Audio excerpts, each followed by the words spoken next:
Hi, everyone, and welcome to episode 10 of the Tick Bootcamp podcast. The title of today's interview is Healing Out Loud, an interview with actor and life coach Jackie Shea. My name is Richard Johannesson. I'm Matt Sabatello. Today we're talking with the coach to the chronically ill, Jackie Shea, about how she got started educating people and helping people on their healing journey with Lyme disease and chronic illness. Welcome, Jackie Shea. Hi. Thank you so much for having me. Jackie Shea is a physically, intellectually, and spiritually gifted young woman with many accomplishments in her 31 short years. She's an actress that has appeared in movies, on television, and in commercials. Her theatrical credits are many, and they include appearances in productions like Sylvia, Women of Manhattan, and Pomo Sex Romp. In addition to her accomplishments as an actress, Ms. Shea has tackled chronic illness as a wellness and life coach, blogger, and host of her own podcast, Healing Out Loud. In this capacity, Ms. Shea has created a support system for people who are experiencing chronic illness so that they do not feel isolated and alone. Ms. Shea also gives friends and family of the chronically ill tools to communicate with their sick loved ones. Ms. Shea was diagnosed with Lyme disease in 2013, and the experience was so emotionally and physically intense that her healing journey required her to first face and overcome pre-Lyme issues that included depression and anxiety. Because of Lyme, Ms. Shea was inspired and has successfully become Lyme-free during her healing journey, which required her to heal her entire self and then create a safe place where she could coach and teach her healing-related life lessons to others struggling with chronic illness. Ms. Shea, thanks again for joining us on our podcast today. We're honored to have you. We'd like to jump into some questions and start with if you can describe what your life was like before you suffered from Lyme disease and had your tick bite in 2013. Yeah, it's a great question. It was, first of all, I'm so honored to be here. Thank you for having me. It was my life. There's this great image of me pretty much like right before I got bit by a tick, where I'm sitting at my work desk in my apartment in LA, at my apartment then, and I had my rollerblades on at the same time, and I had my rollerblades kind of like propped up onto the desk, my legs kind of kicked over the desk because I was typing on the computer and working, and that's like the image I used to describe what my life was like. It was go, go, go, never doing one thing at a time, like working and then getting up to like rollerblades somewhere. I know it's not the 90s. I was into that. And I didn't take any quiet time. I went from thing to thing. I hustled. I was actually so busy but not getting a lot done, which is partially because I am an adrenaline addict, which actually comes from trauma. There's a real reason I'm an adrenaline addict and had been and needed so much distraction. But, yeah, that's what my life was like. I was acting, I was waitressing, I was hanging with friends, I was going to my support groups, I was outside every day by the beach doing rings, rollerblading, I was doing trapeze right before I got sick, and that was really fun. That was my life. Ms. Shea, were you aware of the tick problem in your community prior to getting sick? Were you aware of how dangerous ticks could be and what diseases they can give you? No. I am from New York City, and we spent a lot of time in Connecticut with family growing up. So when I would go to Connecticut as a child, we would do tick checks later in the day. So I knew there were ticks in Connecticut, and I knew there were ticks in the Northeast. I moved to Hawaii in 2010. I moved to Los Angeles in 2012. And on the day that I got bit by a tick, I was in the woods, like essentially rolling around in piles of leaves.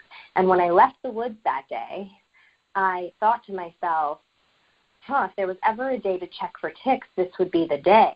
Immediately followed by the thought, there are no ticks in Southern California. And I did not check. Wow. So did you eventually discover the tick that bit you that day? I did not. I got a rash. No, I did not. I got a rash. I started getting a rash 10 days later, which is prime time. And that rash went on for 2 weeks before I was willing to go to the doctor. And so we discovered.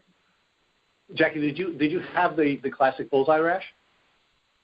I had almost the classic bullseye rash, not classic enough that as it came in, I thought I knew it was Lyme disease, because I did know about the bullseye rash, but it came on kind of gradually, and it was also painful, and it was spread all over my body, which, these are just things I didn't know, and I didn't know about co-infections like Bartonella, so I also had Bartonella rashes on my body, and I didn't know what those were.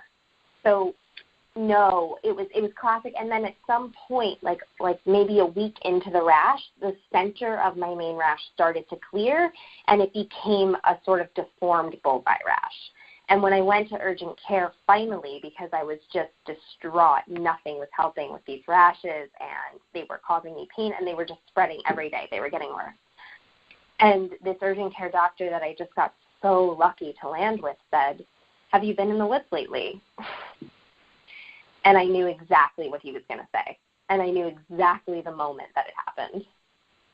Wow. So, Michelle, it sounds like your first doctor that you visited initially thought of Lyme disease, and that was the first thought, which I think you're very lucky in that regard, because many people, it takes many, many different doctor visits and many specialists to get a proper diagnosis. So is that correct, that your first primary care doctor you went to visit actually thought of Lyme and found your diagnosis for you? I got so lucky. Yes, it was First I went to, because I didn't have insurance at the time. I was 26. Obamacare it was just about to come in another way. I got really lucky. I just didn't have insurance. I didn't care, so I didn't know what to do, which is partially why I waited so long to go to the doctor in the first place. I didn't have money. So my friend took me to his acupuncturist and herbalist, and that herbalist took a look at my rash. I was in tears. I was deeply distraught. And he looked at all my rashes and said things like, this is my acupuncturist to this day, and I love him, but he was like, could be syphilis, could be this thing, could be that thing, I don't know. He was like, take this medication for skin, and it will clear up in 2 days. If it doesn't clear up in 2 days, then you need to see a doctor. It didn't clear up. It only got worse. I did everything he told me to do, and he was like, go see a doctor. So I drove to urgent care, and yes, I was deeply, profoundly lucky that I happened to land with this one doctor who happened to believe in Lyme disease and happened to know that there was Lyme disease in Southern California. And it was the first thing he suggested to me. So, Michelle, when you went to the urgent care doctor, did he diagnose you clinically, or did he run a blood test to confirm your Lyme disease? Yeah, that's a great question, and that's where it gets, it becomes a more common experience that people have. He believed in Lyme disease, and he looked at my rashes and thought I had it, but then he ran a PCR blood test. And I was told if I had Lyme disease, no matter what, this blood test would detect it. And then he gave me a steroid shot because he said, it could be an allergic reaction. So he said, I'm going to give you this steroid shot. If it helps with the rashes, then it's not Lyme disease. So you don't even have to wait for those blood test results to come in. He said, you'll probably be really jittery for the rest of the day. He gives me the steroid shot. I knew from the moment he said Lyme disease that it was Lyme disease. Like, I had no doubt. I knew in my body that that's what it was. So I left that office, and I was so deeply fatigued that the steroid shot did nothing to me. I got home, I fell asleep, nothing happened to the rashes. And the PCR test absolutely did come back negative. But in that time period, I had done enough research because I knew in my gut that it was Lyme to know that PCR was not reliable. So, Michelle, for our listeners, I'm just going to explain the PCR process. So typically, like when I got my first Lyme test, it was a blood test that looks for antibodies that develop in response to the Lyme bacteria, and that's more of an indirect blood test. The PCR test that you're referring to is actually analyzing your blood and looking for the Lyme DNA, which is a better test, and it still came back negative, and it still yields a lot of false negative tests. Is that accurate? Yes. Wow. And also another observation is that he prescribed you steroids, your urgent care doctor, which I've learned, and I actually was prescribed steroids as well, and have since learned that steroids just further weakens and takes your immune system down and suppresses your immune system. It allows the Lyme bacteria to thrive even more. So that's sort of something that can make it even worse. So it's interesting to hear that he thought Lyme and then also prescribed you steroids to see if it was something else. Which probably created a greater likelihood of a chronic disease. Right. Absolutely. I'm so glad you brought that up because so few doctors happen to know that steroids are so bad for people with Lyme disease. They actually aggravate Lyme because they're suppressing your immune system, right? So I haven't taken a steroid for anything in 6 years. Yeah. So now you get your blood test back. The PCR DNA testing of your blood looking for the Lyme bacteria came back negative. The rash is not getting any better from the steroids. What are your next steps with your urgent care doctor? How do you proceed with your diagnosis and treatment at that point? I mean, I actually want to give myself some credit here because I really, first of all, I want to say this. I did not know enough about Lyme disease to be afraid. Okay, so my initial thought to hearing that it was Lyme was, oh, thank God, I'll just take some antibiotics and it will be over.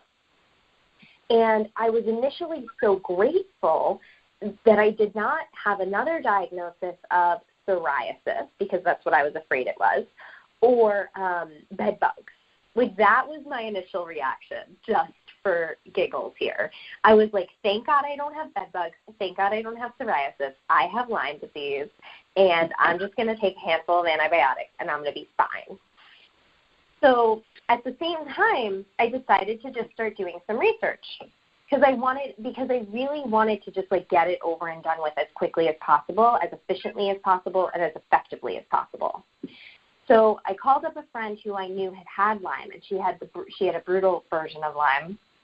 And everyone kind of reassured me, you're catching it so early, you're the kind of person who will do really good with antibiotics, but the PCR is not reliable. You need to get an IGeneX lab test. So I started compiling this information. The other piece of information I got was you need to get in with a Lyme literate doctor. So I was seeing Lyme literate doctor, a solid course of treatment, and IGeneX testing to confirm. So I did go to the dermatologist right away, thinking that maybe she could give me some information I could pay out of pocket for her. And she gave me 10 days of doxycycline, and she said, this will treat it. This is the treatment for Lyme disease, 10 days of doxycycline, so you're good. As soon as I took my first doxycycline, my rash started to go away. And I was like, oh, my God, this is the first thing I've done in over 2 weeks that has made my rash go away. That seems pretty clear to me. So when I got the negative PCR results, I started with everything I had learned. I was on the hunt for a LLMD, a Lyme literate MD, and IGeneX testing. Yeah, I think Michelle, it's great that you did all this research because a lot of studies today show that 10 days of doxycycline is not enough to properly treat and eradicate the Lyme bacteria, even in the early days. And as you know, Lyme litter doctors are so important these days. And unfortunately, where we are here in Long Island, New York, that we just found out there are literally 0 Lyme litter doctors here on Long Island. So I'm curious how your investigation went and finding a Lyme litter doctor near you. Did you have to travel far? Were there local ones? And to hear your experience in that regard. It was a nightmare. It was an honest-to-God nightmare. I called. I'm like such a doer, right? And I like to get things done really quickly. And I just really wanted this process to be over as fast as possible. Cut to 2 years later, I'm in a wheelchair and dying. But I wanted this process to be as fast as possible. So I started calling. I found a couple people who had Lyme disease, and I just started asking for recommendations, and they sent me the LLMD resource. There's a website. I'm not sure. I think it's ILAD, where you can look for an LLMD. Yeah. Yeah, that's ILAD, the International Lyme and Associated Diseases website. I believe it's ilads.org. You can look for a Lyme litter doctor on there. And they're pretty helpful. And actual human response to you, I believe, right, via email with the local doctors. Yeah, so I did that, and I started calling these doctors, and I was rejected by every one of them. They were either, $1,500 for the first appointment, which I did not have. They were not taking new patients. They were 6 months out for an appointment. And I would call these places, and I'd be like, I know I have Lyme disease. I have the rash. I know where I got bit. I need to start treatment immediately. And I got turned down by everyone. And it shocked me, and it actually broke my heart. I remember being on, the edge of my bed and just crying because I felt so defeated and misunderstood and not heard by the medical profession immediately. I mean, immediately that started. So then I finally found a naturopathic doctor in San Diego, which was about a 2.5-hour drive. And they were willing to see me. Nicola McFadden was her name, and she was willing to see me within, I think, the next 2 weeks. And so I drove down there and went to see her. But she was my first doctor, I think, for the first year of illness. Wow. So in the end, it took you finding a natural homeopathic doctor that was about 2.5 hours away in San Diego for you to go get the proper treatment you needed to begin your healing journey. That's great. Or Jackie, did you begin your healing journey that way? I mean, it sounds to me from what you just said a minute ago that you were wheelchair bound within 2 years of your illness. So did the medical community really give you any help, or I actually listened to you. I cheated before this podcast. I listened to your podcast, and you said something that I found really moving. You said that when you took healing into your own hands, that's when things changed. Yeah, it is. Yeah, so like I had said, it's all really great. They're all really great questions. Like I had said, I wanted this process to be over as fast as possible. When this happened, I was not interested in learning about healing, in learning about Lyme disease, in doing anything natural or holistic. I just wanted the antibiotics to set a fire in my body, and I wanted to be done. And I wanted to resume life as quickly as possible. And I did start to learn enough about Lyme disease to start to be afraid. But I was so sure, you guys. I was so positive that just wasn't going to be me. I was going to be the person that did the antibiotics and got well. So my doctor, Nicola McFadden, she's great and she's amazing, but she spent the first year with me treating me with antibiotics again and again, and they kept not working. So my first round of antibiotics was 3 or 4 different kinds for 2 months.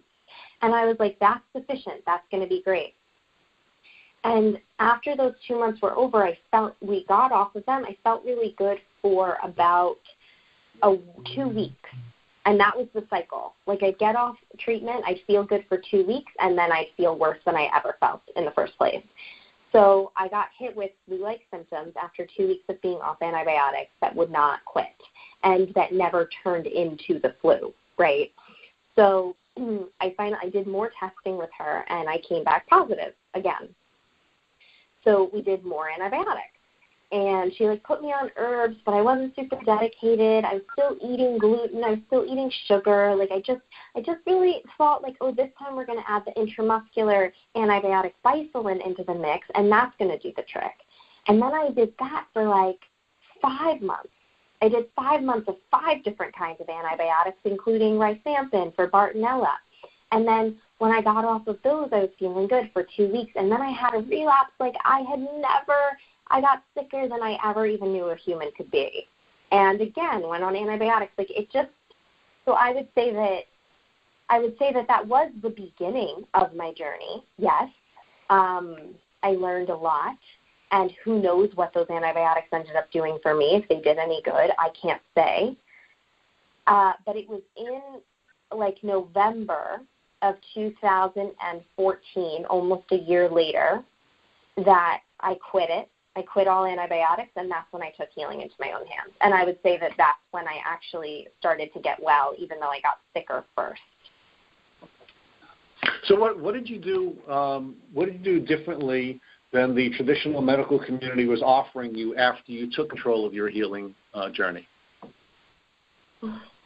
I did so many things. I started doing this thing called Bioenergetic intolerance elimination, which is really interesting, and it basically just restarts your body. That I found supportive. I went to Florida and did something called Peptide Shots. I did a fundraiser to raise money to get well. I think the biggest thing I did differently than the medical community was telling me to do was I started to actually deeply focus on the emotional, mental, and spiritual aspects of healing. And I tell people all of the time, like I know about 6 people who are as well as I am today. And I know there are so many more, so many more. But I happen to know about 6 people who were as sick as I was and are as well as I am today. And we all did different treatments. There's not a single one of us who had like the same protocol. But the one thing that is true for all of us is that we all focused on the mental, emotional, spiritual, and physical components. And so I really believe that is a necessity to heal if you get as sick as I did. Jackie, I wanted to talk to you a little bit about some information we received last night at a seminar we had gone to. There was a wonderful speaker named Mary Beth Charno who had trained under Dr. Richard Horowitz, and she spoke a little bit about trauma, past trauma, and the impact that past trauma would have on neurological pathways and the increased likelihood of getting sick in the first place and having difficulty healing from Lyme disease if you were a victim of past trauma. Was that a part of your journey? Yes, I would say it was a huge overarching part of my journey and continues to be in how I stay healthy today. So how did your decision to take control of your healing cause you to recognize that the past trauma that you had faced required you to first heal emotionally and physically and spiritually from your past trauma and then take that forward into your healing journey with Lyme? Sorry, are you asking how I kind of discovered that? Yeah, how did you recognize that you needed to do that first, that your past traumatic experiences were having an impact on your capacity to heal from your Lyme exposure? God, that's a really good question. How did I realize that? I think one of the things that I did was I found the people who got well and I asked them what they did, right? So it kind of clued me in to this idea that healing, when I started really asking other people what they did to get well, it gave me this idea that this is not just a physical job. And then on top of that, I almost feel like, I don't know that I found it, but that it fell in my lap. I mean, I was having, for your listeners, I just want to say, I was having breakdowns every day. Like every single day I was having these hysterical breakdowns. I was so deeply depressed and anxious and feeling incredible self-loathing, incredible self-blame, and I couldn't ignore the thoughts I was having related to Lyme disease. Like, they just didn't seem like they were coming from this experience with Lyme disease, right? These thoughts were there already. Like, if I got sick, they were going to attack me because they were the foundation to my existence. My self-hatred, my self-blame, that's because I was raised, really, to hate myself and blame myself. Right, so those were always there, and that's kind of where the adrenaline piece comes in for me. Like, I had to remain so deeply distracted all of the time so that I didn't really have to go into the pain that I really felt in my body constantly and the trauma that I endured. So really, I think that I didn't have an option. Like, I was having these thoughts that made me want to die, actually. And I tell this story a lot, but on one Friday morning at like 8 a.m., I was so ill. I was so deeply depressed. I wanted to kill myself. I took a bath a few nights earlier and thought, like, oh, if only I could just, like, disappear into this water. And then I got out of the bath, and I thought, okay, everything's dangerous. Everything in this home is dangerous. The knives are dangerous. The water's dangerous. Like, anything I could do to harm myself, I want to do right now. So I thought, okay, I need to, like, figure this out. So at 8 a.m. one Friday morning, I showed up. I took myself to the Hollywood Mental Health Clinic to save my life. And I stood in line in Hollywood with Hollywood's homeless. It was me and a group of homeless, just homeless people hacking up phlegm. Sorry. It was an awful experience, and at the same time, I knew I couldn't leave because it was the only thing I could do to save my life, to make sure that I was safe. And I ended up, somebody spotted me in this line, an acquaintance of mine, and he came over and he was like, how you doing there? You all right? And I was like, not really. And he said, like, what do you need? And I was like, I need a therapist. Like, I need somebody to support me through this journey. And he was like, what insurance do you have? And I had shared with him I had state insurance at the time, and I couldn't find a therapist in state insurance, which is why I was at this clinic. And he said, oh, I have somebody for you. You know, then she does take your insurance. And I called this woman, and she ended up seeing me twice a week for free, because that's what my insurance gave me, for the next 2 years. And it saved my life. So anyway, that's how deeply dark it got for me. And I was so, seeing these thoughts and these feelings come up about myself, about my self-worth, were so clearly directly linked to my trauma with my father that, you know, I couldn't, there was no denying it. Like, I didn't even have to do much detective work.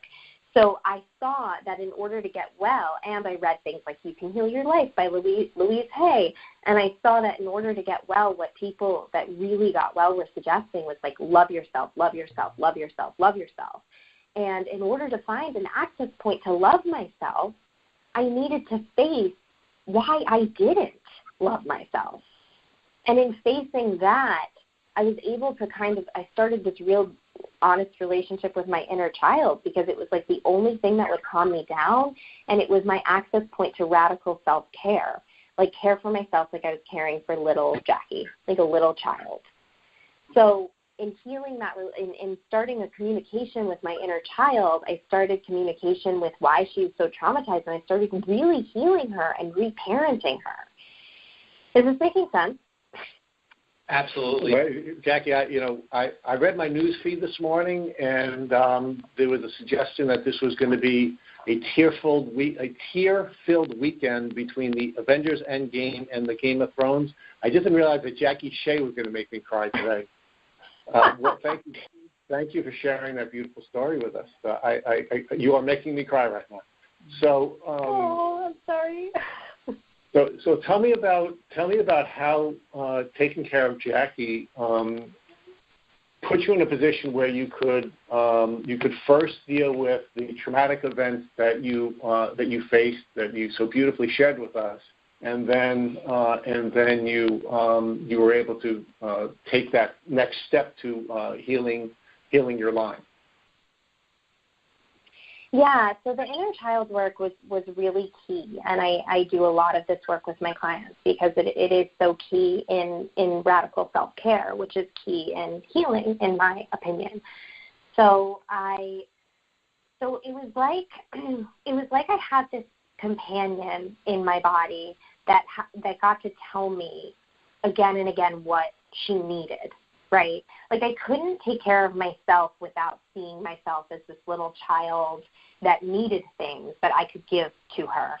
And the thing was that as a child, my needs just didn't get met, right? They rarely, if ever, got met. So she was starved, and I had been ignoring her for all of my adult life in this distraction place, right? And so she's just like starved for love and for care, for really tender care, for nutritious food, right? Like, suddenly I don't want to keep eating sugar because I want to, like, feed this little girl some nutritious food. for the Jackie, first time in her life. Can we just stop there? So do you believe that you were physically, emotionally, spiritually vulnerable to the Lyme bacteria, and because of that vulnerability, you ultimately had this disease that almost killed you? Okay, so this has a two-part answer. One is that very few people that get sick with Lyme, as sick as I got, as sick as maybe you, Matt, have gotten, have just Lyme disease, right? Like, there's usually another component at play suppressing your immune system, whether it is heavy metal toxicity, mold toxicity, Epstein-Barr virus, other past viruses, trauma, for me, an immune disorder. Like, there are all of these things that come into play that you really need to do some digging around, whether you have the MTHFR gene and you can't detox properly. All of these things are important. So it's not always trauma. Like, I don't want to say that the only reason I ended up getting that sick was because of this trauma I had, because let me tell you something, my brother has the same trauma, if not more, and he never gets sick, ever, right? Like, he is drunk every day, all day, and on drugs and living a very insane lifestyle, and I don't think I've ever seen him have a cold. So, well, he also may not have been exposed to a tick bite either. No, absolutely, but like, I don't know that it's the only thing. So what ended up happening for me was that a year and a half into treatment, we found this immune disorder that I have called common variable immune deficiency, which I was likely born with. And that immune deficiency made it so that my body could fight Lyme, but it could not detect Lyme. So I was taking antibiotics for nothing because my body wasn't even detecting what it was trying to kill, right? So with that diagnosis, I actually started to get much better. So this is where it comes into play that it's like mental, emotional, spiritual, and physical, right? Like, the physical piece is real. So I found this immune disorder, and so I think that the reason I got so sick is, yes, because of trauma, 100%. It did change my brain. Especially my adrenal glands, right? Like, there's something about the hormone surge that happens in your body when you are in a state of fight or flight for so much of your life. You're being, just overwhelmed with hormones. My adrenal glands were shot. And so all of that is real. My brain, the neural pathways in my brain needed healing, absolutely. This overwhelming, depressed feeling I had because of my, my implosion of trauma, all of that stuff suppressed my immune system. And further, I had common variable immune deficiency. So I don't think it's as straightforward as like trauma equals getting really sick with Lyme. So you identify all of these challenges, some of which were physiological, some of which were emotional, some of which were spiritual, and you are able to overcome all of these challenges and heal from Lyme. One of the things that we're really excited to share with our listeners is you are Lyme-free today, correct? I am Lyme-free today, yeah. It took time. So now can you share with us your transformation? So you went through this wonderful journey. You overcame a great deal of challenge on so many different levels, and now you're coaching other folks, correct? Yeah. What a crazy thing. So people told me when I was sick that, like, my life was going to change, and I was really determined to keep my life the same. I was really determined, you guys, and Matt, I don't know if you can relate to this at all, but I was like, I will not. People were like, you're probably going to end up doing something in health and wellness. And I was like, absolutely not. I will not be that person. I'm going to be done with this disease, and I'm going to go back into acting, and my whole life is going to be exactly the same as it was when it started. And like months, years were, go ahead. No, absolutely. I mean, even back from the beginning, I had the same viewpoint you had, where I would just take some antibiotics, I'd be cured, and I'd be back to my life, which we both know is not the case. And I did not think that, here I'd be 4 or 5 years later working with Rich to, provide Lyme education and awareness to others, which we're just so passionate about now. I never would have thought that. So absolutely, I think we're in the same boat completely. Yeah, and it's like, if I had just let go and trusted life, trusted the universe that, even if I did change, it was going to be for the better, which was something I could cry talking about. Like, I so deeply did not trust. I hope you will cry. You should be crying, Jackie. You made me cry, so now you have to have your Oprah moment. I know. I feel like there was such a deep mistrust in the universe for me, like in life actually being for me, right? Like I felt like life was against me. So I didn't trust that even if I did change, it would be for my ultimate benefit and I would be thriving and happy and joyful. And so I was so against it. I just wanted to stay the same, right? And so my transformation is profound. I look in the mirror and I'm like, who is this person? My mom said to me the other day, she was like, can you imagine, like, what do you think 15-year-old Jackie, because I also was a drunk, like I had a real alcohol and drug problem as a teenager. And so she was like, what do you think 15-year-old Jackie would think of this you that's like doing this deep spiritual work and cares so much about healing? And I was like, yeah, I don't know. My transformation is, I have to say I'm so grateful for what Lyme taught me and showed me and the person it made me to be. Like, I feel such a deep sense of fulfillment in what I do today. And I feel like it's exactly right for me. And the acting piece is so funny because while I loved acting so much, and I love acting, it really fulfills this creative itch, and, I'm good at it, and I love it. But it always felt like there was this missing piece for me. Like there was some little lack of alignment there that just didn't feel right, and that for some reason I just couldn't get behind. And with this, it felt like everything aligned. So, Jackie, let's talk about the artistic talents that you possess and the beauty that you are bringing to the various elements of your coaching. So can you just share with our listeners the process that you went through with, and I don't know what the order was, but blogging and podcasting and then Instagram influence and your coaching program. Can you give us that chronology? Yeah, totally. So the first thing I did, I think that creativity, again, is another huge piece of healing. And I incorporate it with all of my clients. Like, they need to find a way to be creative with their time.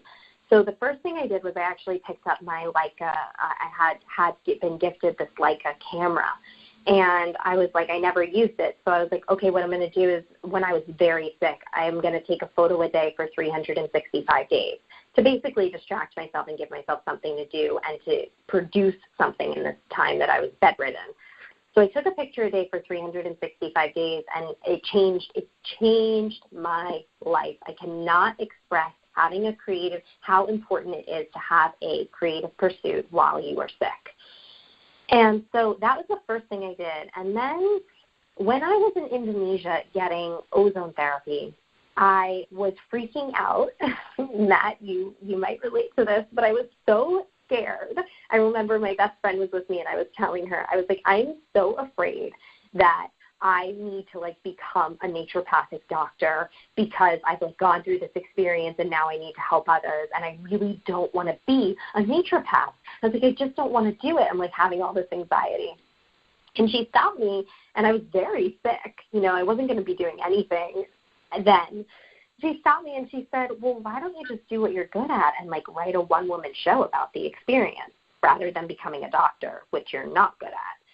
And I was like, oh, that's such a brilliant idea. Write a one-woman show about it. So I was still too sick to perform or do anything. So what I ended up doing was starting the blog, which was Too Sick and Naked at the time. And it was a prequel to the one-woman show that I have yet to write some years later. So I started this blog. I started writing essays every Wednesday. And again, like the deep support my being felt in having something to create each week, having something to put my attention on each week that was not illness, that was not like, taking herbs and sitting at home. And it was really putting myself out there and being creative was, again, so deeply supportive. And I started to serve people. Like, people started to write to me and be like, oh, I so relate to that. This is so helpful. And I started to see how good it felt to serve people in that way. And then the coaching piece also kind of fell in my lap, because as I was getting better and better, people started reaching out to me, friends of friends, to be like, I have Lyme disease, because I'm sure you guys know it's an epidemic. It is we are just like a country swimming in Lyme disease. And so I started talking to these people. And in that, at some point, so many people were reaching out that I said, I actually can't do this anymore unless it's a job. And so my friend Eva and I started a business called Wellness Companions. And we started helping people that way. So I'm like doing the blog. I've got Wellness Companions. Nothing's really having traction, but it's kind of what I want to be doing, and it is, and I'm getting a lot out of it.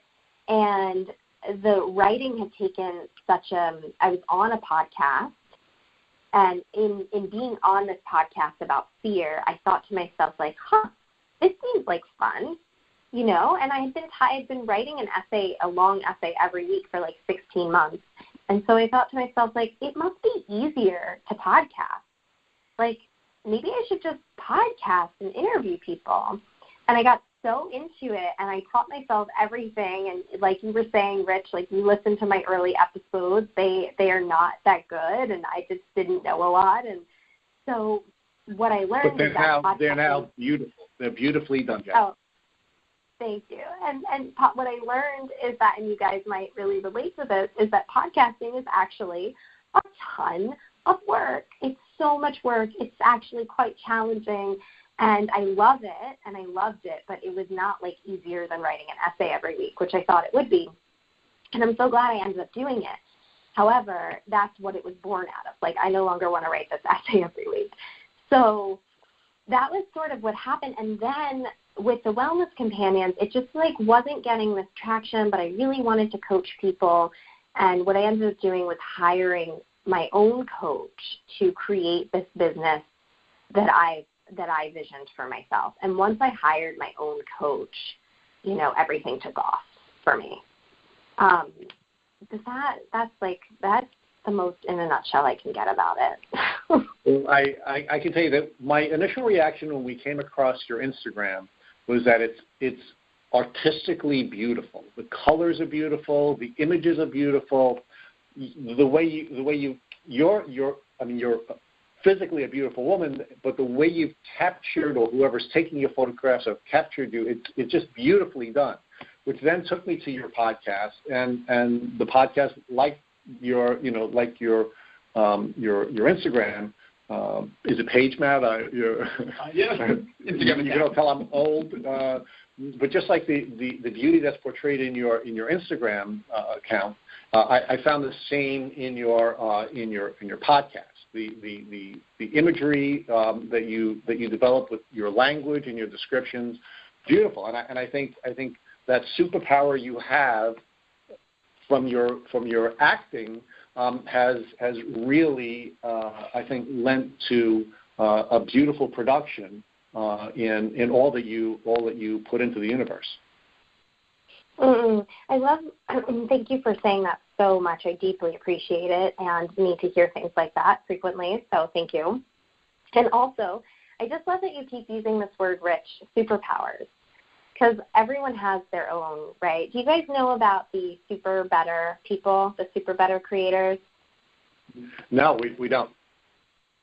So look into them. But so anyway, she basically created like a way to play a game with yourself to get well. I heard you talk about this on. I'm sorry, Jackie. I did hear you talk about this on your podcast, but please share that with our listeners. Oh, that's so interesting. I can't remember. Her name is Jane, and I can't remember her last name. And the company and the program is called Super Better. And she was a gamer, and she got really ill or injured, and she was bedridden for a period of time. And so she created a gaming system to essentially like beat chronic illness, to like beat the demons. And it's really awesome and cool. And, you know, a big thing in that is like superpowers, right? Like, what's your superpower and how to use them to beat the demon. And so I think it's really important for people to find their superpowers, you know, and in whatever place, and to create their own superpowers. Like, my relationship with my inner child became a superpower for me to beat the demon. You know, taking a photo every day became a superpower for me. And so I love that you keep using that word. Well, just so I can give you my definition of superpower. Superpower is any power that God has given you that you decide to use to help other people. And that's why I'm calling your power superpowers, because you are helping so many people. You're a wonderful young woman. I've been blessed to listen to you during the course of this last week, and Matt and I have both been blessed to have this interview with you. So you're doing great work. You are one of our superheroes. I shared with you in the pre-roll. You're one of our mentors, and we thank you for all that you're doing for everyone in the Lyme community and in the community of the chronically ill, because you are also working with many other folks who are not just chronically ill from Lyme disease, but other illnesses. And I thank you for doing that work for all of us. Thank you so much, and thank you so much for the work you guys are doing. It's beautiful. So Jackie, I'm going to, for our listeners, thank you, Jackie Shea, for this great interview. I'm sure our listeners have learned a lot based on how you got started on your Lyme disease journey, and how you learned to use so many of your superpowers to help you through your situation, and will help us through their situation. So thank you so much for sharing your expertise and your experiences so graciously. So to our listeners, we have our call to action. First, if you'd like to learn more about Jackie Shea, this wonderful young woman, and the coaching opportunities that she offers, I strongly urge you to subscribe to her podcast, Healing Out Loud. I also urge you to visit her at her Instagram site, shay.jackie, and I also urge you to visit her at her website, JackieShea.com. Secondly, if you enjoyed this episode of the Tick Bootcamp podcast, please share it with your friends by using the social media buttons you see at the bottom of the post. Third, don't forget to subscribe to our show on iTunes to get the automatic episode updates for our Tick Bootcamp podcast. And finally, please take a minute to leave us an honest review and a rating on iTunes. This is an effort that we're asking you to make on our behalf, because we want to create a show that you would like to listen to. We make it a point to review and read every one of your reviews. So thank you for listening. I'm Rich Johannesson. Matt Sabatello. And this is TickBootcamp.com.